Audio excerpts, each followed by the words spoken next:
जी hello, कैसे हो आप लोग। उम्मीद करता हूं सब लोग बहुत बढ़िया रहोगे। दोस्तों बहुत बहुत स्वागत है आप सभी लोगों का आज के सेशन में। बच्चों आप लोग को थंबनेल देखकर पता तो चल ही गया है कि वीडियो किस मैटर पर होने वाली है, कौन से टॉपिक पे चर्चा होने वाली है। तो बच्चों मैं आप लोगों को आज कुछ टिप्स रिमाइंड करवाने वाला हूं जिनके थ्रू आप अपना CA foundation exam first attempt के अंदर क्वालिफाई कर पाएंगे। जी हां, मैं टिप्स रिमाइंड करवाने वाला हूं। टिप्स आपको पता है ये टिप्स, लेकिन आप इन पे फोकस नहीं कर रहे हो। ये बेसिक बेसिक सी चीजें हैं और आप लोगों को चाहिए सीए फाउंडेशन कर रहे हैं, कुछ एक्स्ट्रा ऑर्डिनरी होना चाहिए। तो कुछ एक्स्ट्रा ऑर्डिनरी नहीं है, बेसिक बेसिक सी चीजें हैं। अगर ये बेसिक चीजें आप अपने पास इनकॉर्पोरेट कर लेते हो अपनी प्रिपरेशन में, तो बेटा आप केवल फर्स्ट अटेम्प्ट में क्वालिफाई नहीं होगे, आपके 300 प्लस मार्क्स यहां पर स्कोर हो पाएंगे। राइट, तो जल्दी से रिवील करते हैं। सर पहली टिप है कंसिस्टेंसी इज द की। आपको कंसिस्टेंटली मेरे बच्चों पढ़ाई करनी है। ऐसा नहीं है कि आपने मंडे को तो 12 घंटे पढ़ लिया और उसके बाद ट्यूसडे, वेडनेसडे, थर्सडे आप इसी खुमारी में हो। अरे हमने तो 12 घंटे पढ़ा था, अभी तो मंडे को 12 घंटे पढ़ा था, इस खुमारी में हो। तो बाबू ये गलत है। आपको कंसिस्टेंटली पढ़ना है। एक दिन ज्यादा पढ़ लेने से कुछ नहीं होगा, आपको रोज पढ़ना है। ये कर रहे हो, मजाक नहीं कर रहे हो। तो आपको कम से कम नहीं तो अपने पास 10 से 12 घंटे का एक शेड्यूल बनाना है और आपको डेली बेसिस पर उस शेड्यूल को अचीव करने की कोशिश करनी है।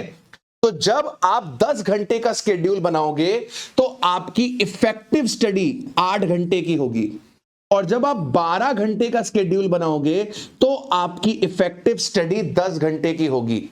कितने घंटे किताब लेकर बैठे हो वो मैटर नहीं करता, कितने घंटे इफेक्टिवली पढ़ा वो मैटर करता है। तो अगर 8 से 10 घंटे रोज पढ़ना है तो टाइम टेबल 10 से 12 घंटे का होना चाहिए एंड कंसिस्टेंटली आपको उसे क्या करना है सर, फॉलो करना है। Consistency is the key. Second चीज सर, कुछ चीजें जो आप छोड़कर नहीं जा सकते। ICAI का मॉड्यूल, उसका एक एक क्वेश्चन, उसका एक एक एग्जाम्पल आपने करके जाना है। पहली बार जब भी आप पढ़ रहे हो ICAI मॉड्यूल के क्वेश्चंस कर रहे हो, उसमें से इंपॉर्टेंट क्वेश्चंस फिल्टर आउट करते चलो जो आप last day of the exam करके जाओगे। फिल्टरेशन करना बहुत जरूरी है। इसके अलावा ICAI मॉड्यूल के अलावा RTP, MTP, PYQ, ये 3 चीजें कम से कम 5 अटेम्प्ट की करनी है। तो अगर आपका मई 25 में अटेम्प्ट है तो बाबू मई 25 वाली भी करनी है। उससे पहले सर जनवरी में एग्जाम हुआ होगा तो आपको जनवरी 25 वाली भी करनी है। उससे पहले सितंबर में एग्जाम हुआ होगा, आपको ये वाली भी करनी है। उससे पहले मई में एग्जाम हुआ होगा, आपको वो वाली भी करनी है। और उससे पहले वाली भी आपको करके चलनी है, जनवरी 24 की या जनवरी 26 की, दिसंबर 24 की, जैसी भी आपको मिल जाए। ठीक है, जैसा भी आपको मिल जाए, जनवरी 24 या दिसंबर 23, जनवरी 24 या आपका दिसंबर 23, जो भी आपको मिले। ये 5 अटेम्प्ट का आपको कार्यक्रम करके चलना है मिनिमम। ये मिनिमम है, इससे ज्यादा कर ले जाओ तो और अच्छी बात है, इससे ज्यादा कर ले जाओ तो और अच्छी बात है। मिनिमम आपको इतना काम तो करना पड़ेगा, मिनिमम इतना काम करना पड़ेगा। इसके बाद अगली चीज निकल कर आती है कि सर ये जो आप बता रहे हो कंसिस्टेंसी, और जो इतना सारा आपने होमवर्क दे दिया, ICAI के भी क्वेश्चन करो, RTP MTP भी करो, ये कैसे कर पाएंगे। तो बाबू आपको ना प्रिपेयर करना पड़ेगा अपने पास एक डेली, एक वीकली और एक मंथली शेड्यूल। आपके पास आपके डेली टारगेट्स, आपके वीकली टारगेट और आपके मंथली टारगेट का एक शेड्यूल होना चाहिए कि आप दिन भर में कितना पढ़ोगे, हफ्ते भर में कितना पढ़ोगे, महीने भर में कितना पढ़ोगे। बेसिकली ब्रेकडाउन किया जाता है। पहले पूरे महीने का टारगेट बनाया जाता है, फिर मंथ के टारगेट को वीक के टारगेट में डिवाइड किया जाता है, फिर वीक के टारगेट को आप डेली के टारगेट में लेकर आते हो। तो इस तरीके से आप अपने स्केड्यूल को ब्रेक डाउन करो। जितना भी टाइम आपके पास बचा है, जितना भी टाइम आपके पास बचा है, उस टाइम में आपको कम से कम नहीं तो 3 रिवीजन्स लगाने हैं। 3 रिवीजन्स लगाने हैं, और 3 रिवीजन्स करने के लिए आपको अपना एक स्केड्यूल बनाना पड़ेगा कि मंथली मेरा कितना टारगेट है, उसको फिर वीक में तोड़ देना, फिर वीक वाले को डेली में तोड़ देना।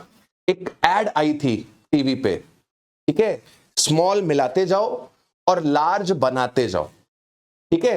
तो स्मॉल बनाते जाओ, लार्ज बनाते जाओ, डेली टारगेट अचीव करते जाओ, वीकली टारगेट अचीव हो जाएंगे, वीकली टारगेट अचीव करते जाओ, मंथली टारगेट अचीव हो जाएंगे। तो स्मॉल मिलाते जाओ और लार्ज बनाते जाओ। बात समझ में आ रहा है सर? तो ये चीज आपको करनी पड़ेगी, राइट। ये आपके लिए कोई और नहीं कर सकता, ये आपको खुद करना पड़ेगा। आपको देखना पड़ेगा मेरा कौन सा सब्जेक्ट स्ट्रांग है, कौन सा सब्जेक्ट वीक है, किसमें ज्यादा टाइम देना है, किसमें कम टाइम देना है। तो ये कार्यक्रम आपको करना पड़ेगा, कोई टीचर आपके लिए नहीं कर सकता, राइट। एंड सर, इन सारी चीजों को एक और इंपॉर्टेंट चीज, लॉ के अंदर फाउंडेशन में बच्चा बहुत स्ट्रगल करता है, तो इसके लिए आपको राइटिंग प्रैक्टिस करनी है। राइटिंग प्रैक्टिस में डेली आपको 1 से 2 आंसर लॉ के लिखने हैं, लॉ के आंसर लिखने हैं, एंड उनको सेल्फ चेक